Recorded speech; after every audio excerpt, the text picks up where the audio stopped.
আদম আলাইহিস সালাম থেকে এই পর্যন্ত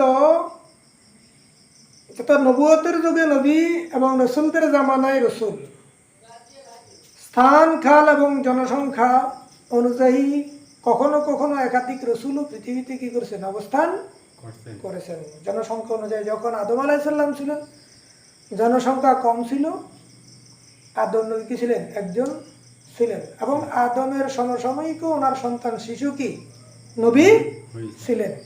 সুতরাং আজকের যেটা বিষয় হলো যে এটাই আল্লাহর ফয়সালা, যুগে যুগে যেমন নবীদের জামানায় নবী, এখন বেলায়েতের জামানায় অলি। একই সময় যেহেতু এখন জনসংখ্যা বেশি, বিভিন্ন এরিয়া অঞ্চল ভিত্তিক মহামনীষী থাকবেন। তুমি যে কোনো একজন মহামনীষীর চরিত্র অনুসরণ করাই তোমার ধর্ম।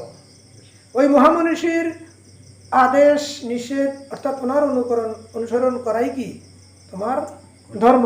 কার? যিনি সুন্দর সৎ চরিত্রের অধিকারী, মানবতাবাদী। কিবাদী? যারা নবী রাসূলগণ, আউলিয়া উলিয়াগণ, তারা মানবতার পক্ষে থাকবেন, মানবতাবাদী হবেন, সত্যপ্রিয় হবে এবং সুন্দর চরিত্রের অধিকারী হবেন। তাহলে যে কোনো একজন মহাপুরুষকেই মানাই তোমার ধর্ম। নবুয়তের যুগে নবী, এখন নবুয়ত খতম, বেলায়েত এখন জারি, এখন অলির জামানায় যে কোনো একজন অলিকে তুমি অনুসরণ করলে, মানলেই কি হবে, তোমার ঈমান হয়ে যাবে। তার অনুকরণ করাই তোমার ধর্ম। কথা বুঝতে পারছি? এখন বলবো অলিতে এখন বিভিন্ন জায়গায় আলেম ওলামা ওয়ারাসাতুল আম্বিয়া দাবি করেন। আমি এখানে এই বিষয়ে পরে কথা বলবো, আসলে ওয়ারাসাতুল আম্বিয়া কারা।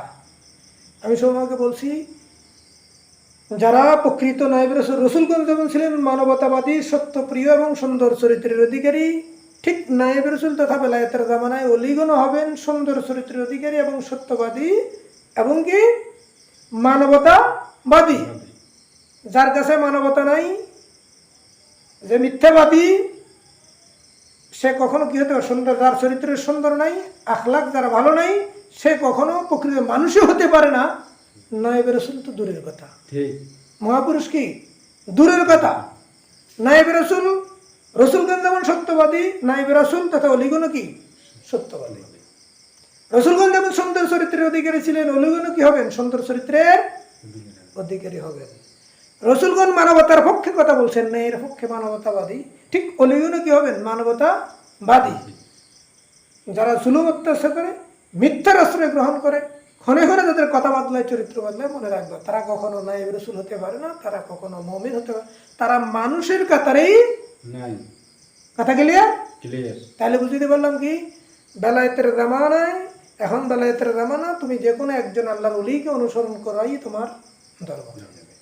ওই অলির হাতে কালিমা পড়াই কি, ওই অলির হাতে, রসুলদের জামানায় রসুলগণের হাতে কালিমা পড়ে কি হয়েছে, মানুষ ইমানদার হয়েছে। চরিত্রের সুন্দর অনুসরণের মাধ্যম দিয়েই, নিজের আত্মসমর্পণের মাধ্যম দিয়েই কি হয়েছে, মুসলমান হয়েছে।